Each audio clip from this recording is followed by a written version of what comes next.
The Diocese of Brooklyn's Christmas tree has officially been lit, and this year directly underneath is a special sculpture perfect for the Diocese of Immigrants. I'm Emily Drooby. That's coming up. Pope Francis expresses a private act of veneration to the Immaculate Conception at dawn to avoid crowds.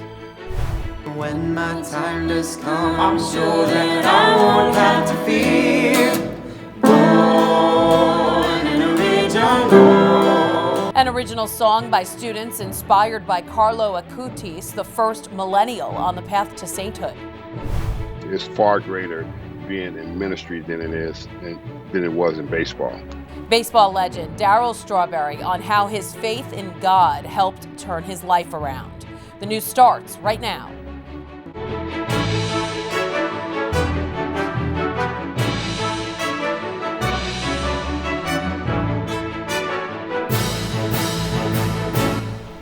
Good evening, I'm Christine Persichetti. The Christmas season is officially underway in the Diocese of Brooklyn with the lighting of the Christmas tree at Grand Army Plaza.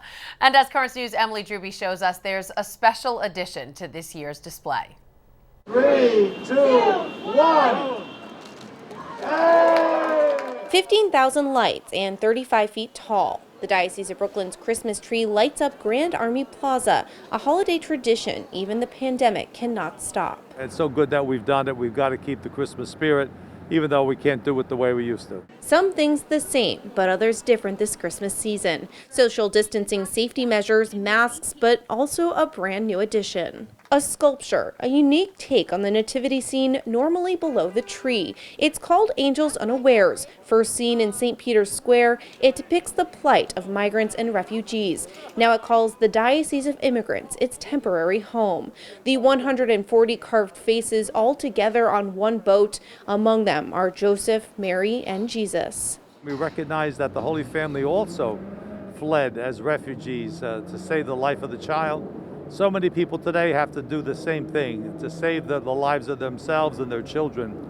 So it opens our hearts to others, and that's what Christmas is about. The piece is from Catholic artist Timothy Schmaltz. It's the second casting, a replica of the one Pope Francis blessed at the Vatican. The Ladouceur family graciously helped bring it to the Diocese of Brooklyn. It's a beautiful expression of, hope and protection. Of course, the angel. Another hope that both the powerful sculpture and the massive tree can bring comfort and joy to what has been a difficult year for many. People are depressed, people are down, and this gives us hope that we're all together and we can overcome anything when we work together and we see ourselves all in the same boat.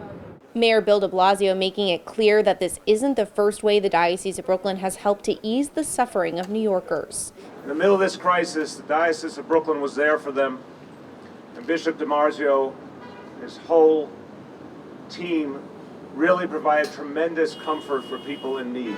Applauding the Diocese and DeSales Media Group, the parent company for Net TV, for their work in hosting this event and helping to provide food, masks, and other necessities this year. Both the tree and the sculpture will remain here until the first week of January. At Grand Army Plaza, Emily Drooby, Currents News. City Mayor Bill de Blasio took time to congratulate the Diocese of Brooklyn on the tree and statue during his daily briefing. The tree itself is spectacular and a joyous reminder of the Christmas season and the holiday season and why we remember in this season to be there for each other. There's also an extraordinary sculpture, which I urge everyone to go see. Mayor de Blasio further saying the Angels Unawares statue was an amazing tribute to immigrants and what they mean to New York City. Now to the race for a COVID-19 vaccine. Governor Andrew Cuomo said today as soon as one is approved by the Food and Drug Administration, New York will get 170,000 doses, possibly as soon as this weekend. But he will have a state panel review the vaccine and give its own approval before distribution. The New York panel will review the FDA's approval. Why? Because we know we have existing skepticism about the vaccine. Cuomo says first priority will be given to high-risk hospital workers and nursing home residents and staff. Meanwhile, Mayor Bill de Blasio outlined a timeline for the arrival of a vaccine in New York City. He says the Pfizer vaccine is expected as early as December 15th, while the Moderna vaccine could come as early as December 22nd. Meanwhile, the head of the Trump administration's Operation Warp Speed says he hopes to have COVID-19 vaccines administered within 4 days of emergency use authorization. And Thursday could be the day the green light is given to distribute vaccines from both Pfizer and Moderna. FDA officials are meeting tomorrow to decide if they will grant an emergency use authorization for the vaccines. This as hospitals across the country are running out of beds as COVID cases surge. Nadia Romero reports. Hospitalizations and deaths from COVID-19 soar. We're experiencing a surge like we've never seen. But hope may be on the horizon.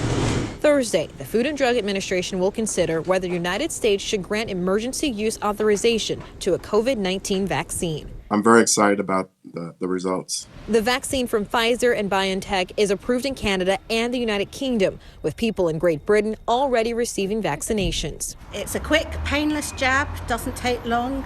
But after 2 healthcare workers experienced an allergic reaction, UK health authorities warn those with a significant history of allergic reactions should not get that vaccine. 40,000 people plus participated in evaluating this vaccine, and only rarely did they see any kind of allergic reaction. So this is not a major concern. Once authorized in the United States, it will only take days for the first Americans to get the vaccine. Then, 20 million people should get vaccinated in just the next several weeks. As the government works towards the most massive vaccination effort in a century. We expect that in the second quarter of next year, we'd have enough vaccine for all Americans that want it. Health experts hope Americans believe the science. We must build the trust in American people. We must make them understand that the science that went into this, that the oversight that went into this is gold standard. We just want to make sure that everybody gets this vaccine because we got to get our lives back. In Washington, Nadia Romero, Currents News. President Trump signed an executive order Tuesday, which he says will prioritize Americans for U.S.-made vaccines. The White House hopes the order will minimize concerns about the country not having enough vaccines for at-risk groups. This comes after a New York Times report claimed that Trump turned down the opportunity to buy more doses from Pfizer. Under the current agreement, the U.S. is getting 100 million doses of the Pfizer vaccine. In a feat of bipartisan support, the House approves a military spending bill by an overwhelming majority. All this despite President Trump's opposition to the measure and the looming threat of a veto. John Lawrence reports. The 2020 National Defense Authorization Act passes the House of Representatives by a large margin. On this vote, the yeas are 335, the nays are 78, with one present. The conference report is adopted without objection. The motion reconsidered is laid on the table. The $740 billion bill includes raises for U.S. soldiers and equipment updates. Our men and women in uniform put their lives on the line to defend our freedom. We owe them the tools to do their job. President Donald Trump is threatening to veto the bill because it doesn't repeal a law that protects internet companies from being liable for what's posted on their sites. It also renames military bases with Confederate names and limits the amount of money the president can move for border wall funding. There are real grave concerns here, and the president stands by that. Some, like Republican Senator Lindsey Graham, support the president's stance. Others hope Trump will back down from his threat. Well, I don't think there's a bill that can't have a significant number of one of us say, I wish that provision were different. But we ought to not have our focus on the donut hole. We ought to have our focus on the donut. I'm John Lawrence reporting. The Supreme Court has delivered a blow to President Trump's efforts to overturn the election results in Pennsylvania. In a one-sentence order, the justices turned down the request from Republican Congressman Mike Kelly and 2 other House candidates to decertify the results in the Keystone State. The move allows Pennsylvania's 20 electors to meet on Monday to cast their votes for presidential candidate Joe Biden. There's a lot more news headed your way.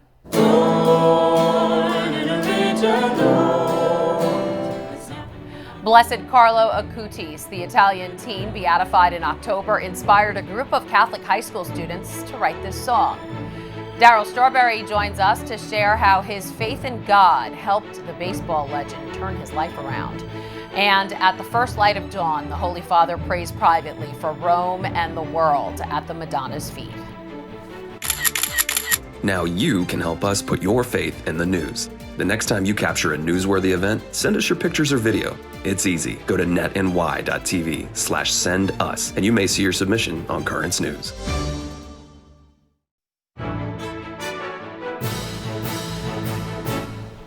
A teenage boy made headlines around the world when he was beatified just weeks ago. Carlo Acutis, one step closer to becoming the first millennial saint. His story reached students on Long Island, inspiring them to follow their own God-given talents. Currents News' Jessica Easthope has more. I've always had in me. From the mouth of a blessed into the hearts of these singers, Carlo Acutis, the teenager who was beatified in October, inspired this song. It's called Born an Original.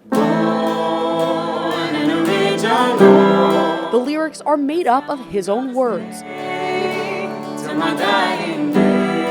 brought to life again. He was their age when he passed, and so his legacy was in 15 years. Teresa Marino, the campus minister at Holy Trinity Diocesan High School in Hicksville, Long Island, and two of her students, BRYCE Ridley and Luca Di Grigoli, composed the song in a week. Be in the bass. With faith shining through their talent, the song has taken on a different meaning for each of them. It said something amongst the lines of, people are born as original, but died as photocopies. And I found that interesting because it kind of inspired me to take my life and do something original with it. Blessed Carlo Acutis died of leukemia in 2006. His first miracle was saving a Brazilian boy who suffered from a rare disease. But it was the work he did on earth that makes him relatable to these high school seniors. Writing a song about him, it definitely gave me more of an insight on why he had the connection he did with God, and it kind of encouraged me to do the same. If this guy was around, I'd be friends with him. That's what I think makes it once in a lifetime for me. That's really very reflective. Teresa says she's seen her students strengthen their relationships with God at a time in life when many stray away. Making God really present in the life of a teenager. That's like what we're all here to do if we're in the business of Catholic school. In the next few weeks, the group will record Born an Original and make it available to stream online. They're also hoping to get it to Carlo Acutis' family to let them know just how far his legacy has reached. In Hicksville, Jessica Easthope, Currents News. And be sure to stay with us. We'll play even more of Born an Original at the end of this newscast.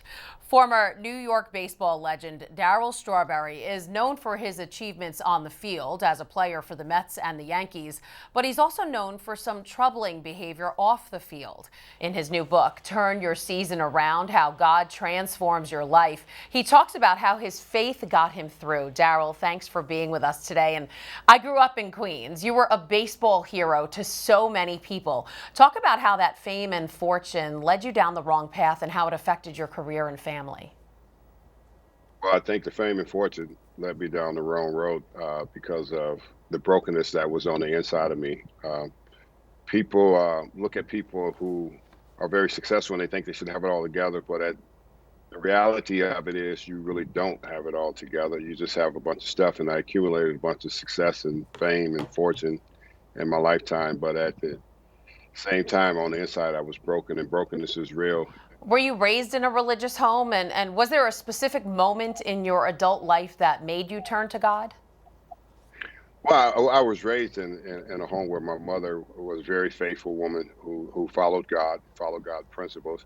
I basically was a heathen, lost in sin and separated from God. And the thing about it was my mother prayed for us. She prayed for all of us to be saved. She prayed that God would knock me off my throne and save me. I think she was more concerned about salvation for her children than the success I was having as a man. And I'm grateful for mama prayers. Her prayers have come to pass. And not only have I been transformed and stepped into a greater place, I became an evangelist and traveled the country 250 times and preached the gospel. So always remember, as a mother, our Father, whoever's praying for their kids, you might not get a chance to see their victory in the natural, but my mother's got a chance to see my victory in the supernatural. You had so many highlights on the baseball field. What are you most proud of now as a ministry leader? I'm more proud of God, who God is, who Jesus is, and the grace that he gives to all of us. And the grace is freely given. All we have to do is surrender our life more than anything and give up ourselves. And then he has a purpose and a plan for our life. It's far greater being in ministry than it was in baseball. Now, what do you hope people will get out of reading your book? Well, I would hope that they would understand the principles. The book is written about turn your season around, how God transformed your life. And it's through the principles. I think so many Christians don't know scriptures, and I think that's why they're not living a victorious life. I don't know how you can consider yourself a Christian and not living a victorious life if you know the scriptures. And I think that's what the book is really about. I already written an autobiography about my life and everything, but this book is about who I am in ministry and what God has done in my life and how you have the victory over the enemy. I think that is what bothers me more than anything. Anyone that knows the Bible, that the enemy doesn't have victory over you. You have victory over him if you apply yourself to these biblical principles. The application is simple, and I think I'm really impressed with how simple it is. It's a simple Bible for complicated people, and I was very complicated too. And once I realized I didn't have to be complicated anymore, I started having victory in the society and everything that I was doing. It doesn't mean you're going to accumulate a bunch of stuff, but the joy of the Lord is my strength. It becomes freedom inside, and I think that's what we all search for. All right, Darryl Strawberry, Major League Baseball legend and ministry leader, thanks so much for sharing your story with us. Well, thank you for having me with you guys. I really appreciate it. To pre-order a copy of Darryl Strawberry's new book, available on January 12th, head on over to Amazon.com. Pope Francis secretly celebrated the Immaculate Conception. The Holy Father went to Piazza di Spagna at dawn yesterday in order to avoid the usual crowds. Francis laid a wreath on the statue of the Blessed Mother before heading to the Basilica of St. Mary Major to pray before the patron of the Eternal City. After celebrating a private mass, the Pope then returned to the Vatican. Turning to the other side of the Holy Family, Pope Francis has dedicated the next year to St. Joseph. The Holy Father says Christians can find comfort from Jesus' foster father, who the Pope described as an intercessor, a support, and a guide in times of trouble. The Vatican outlined several ways Catholics can participate at home, such as meditate on the Our Father and praying for St. Joseph to intercede on behalf of the unemployed. The main suspect in a deadly church attack in France is now facing terror murder charges. Brahim Ezahi is accused of stabbing 3 people to death at the Basilica of Notre Dame in Nice. The Tunisian migrant was seriously wounded by police and has remained hospitalized since the attack in October. He was charged on Monday with assassinations in connection with a terrorist enterprise. Still to come on Currents News, how you can make sure every boy and girl in the diocese has a present under the Christmas tree this year. And the bishop's annual Christmas luncheon to raise money for scholarships to Catholic schools was held virtually.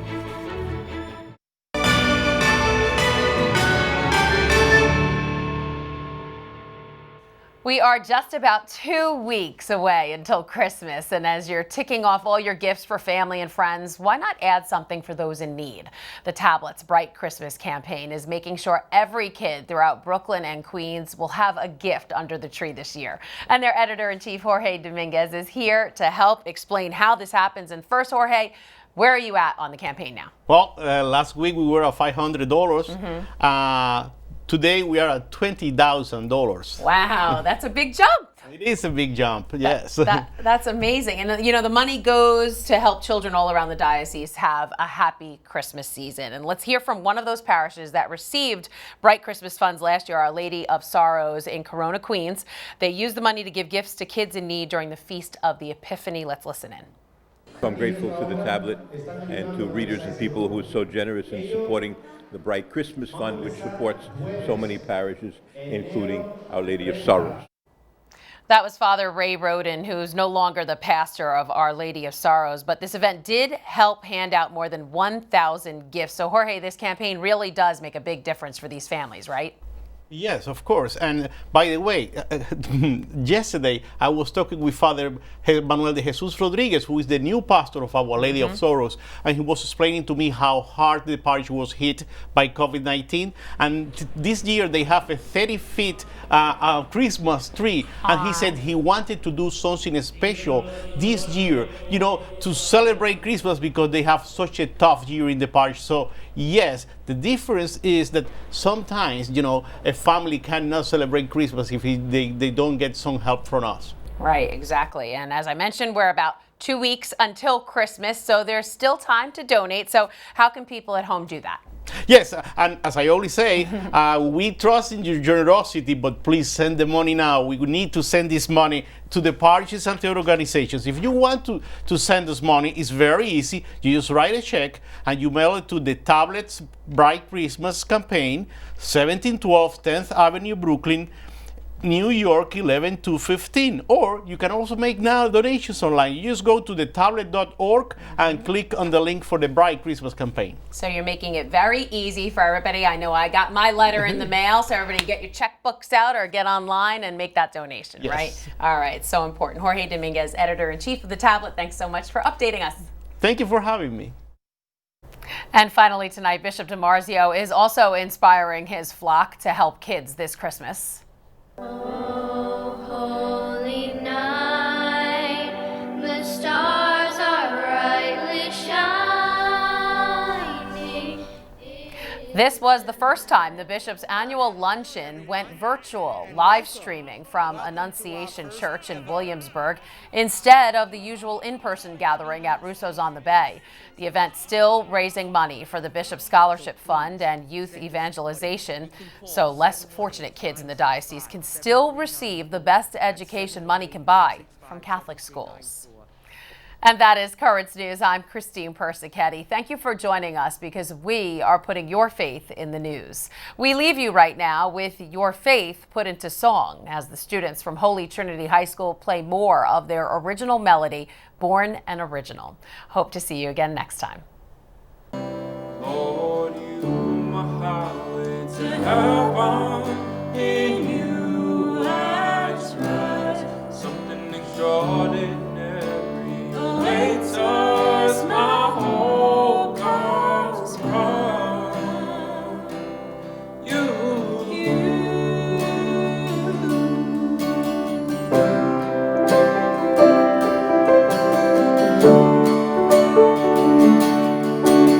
Born an original, that's how I'm gonna stay till my dying day.